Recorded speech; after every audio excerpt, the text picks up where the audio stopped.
Oui, voilà, mais moi j'aimerais commencer d'abord mon intervention par recadrer d'abord certaines personnes qui passent du jour le jour aux médias pour pouvoir influencer ou encore inciter à la population congolaise à avoir le même avis que eux et surtout l'avis qui est contraire au chef de l'État. Et moi je trouve que c'est quelque chose que nous ne devons pas surtout encourager. Nous ne devons pas encourager cela. Et j'aimerais encore dire ceci. J'aimerais vraiment dire ceci et je serai très clair par rapport à mon analyse. Je serai très clair puisque la situation de l'Est de la République démocratique du Congo nous concerne tous. Nous concerne tous. Et moi, je vois mal.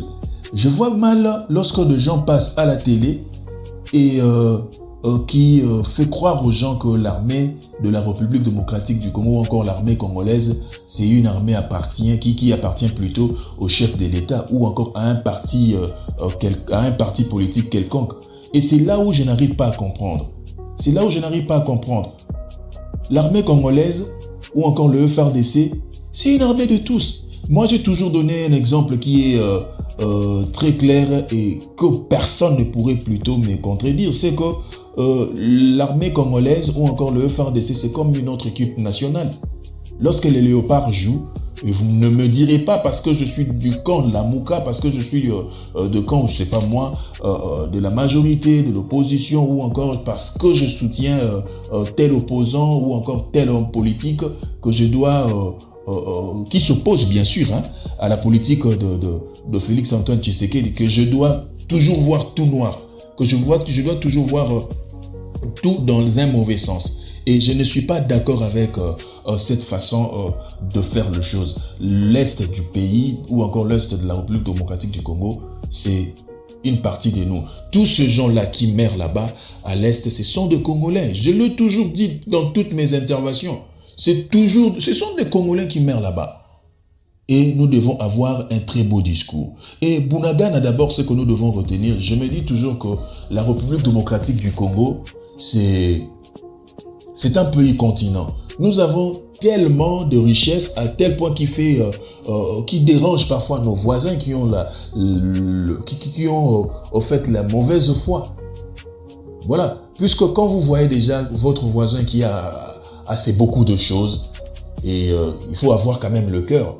On n'avait pas ce cœur-là pour apprécier. Et c'est pourquoi vous remarquerez qu'on est là en train de retourner dans des voies qui ne sont pas normaux, au fait. Et c'est encore regrettable. Puisque Bunagana, ce que nous devons d'abord retenir de cette petite cité, encore localité, c'est que j'aurais appris que c'est une cité où passe beaucoup de marchandises, des histoires là-bas.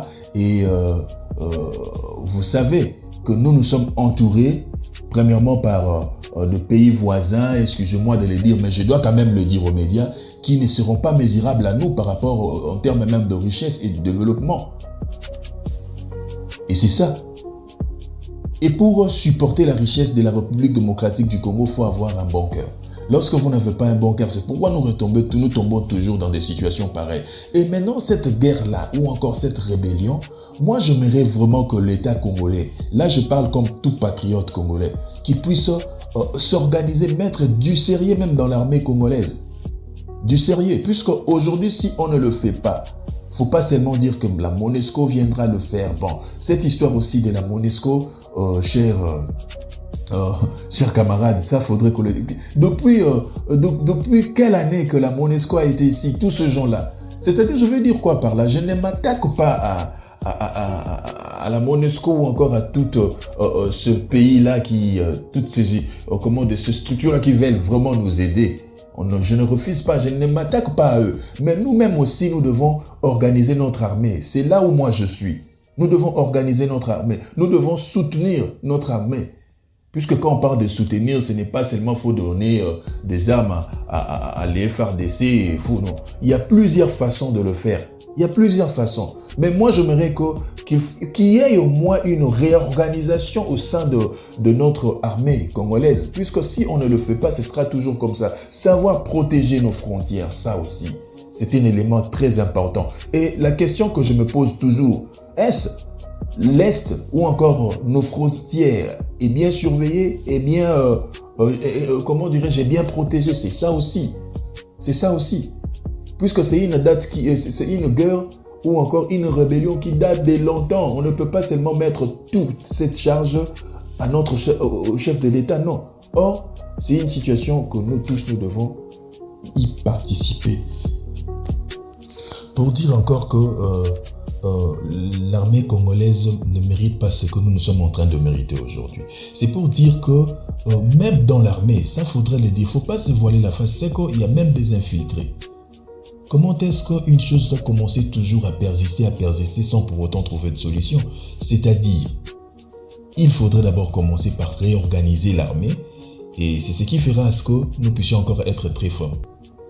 Et tant qu'on ne le fera pas, et tant que tout le monde donnera sa position, je ne pense pas que nous allons atteindre nos objectifs. Nous devons être d'abord premièrement aussi unis. C'est ce qui pose problème. Pendant que certaines personnes cherchent à réfléchir sur comment mettre fin à cette situation, il y a d'autres qui souhaitent que cela puisse persister pour leurs intérêts personnels, pour leurs intérêts ou encore pour des intérêts d'un clan politique. Et là, c'est quelque chose que nous ne devons pas vraiment du tout soutenir. Et je serai toujours contre ça, toujours contre ça. Et voilà un peu ce que je pourrais dire par rapport à mon intervention. Oui, voilà, mais moi, j'aimerais commencer d'abord mon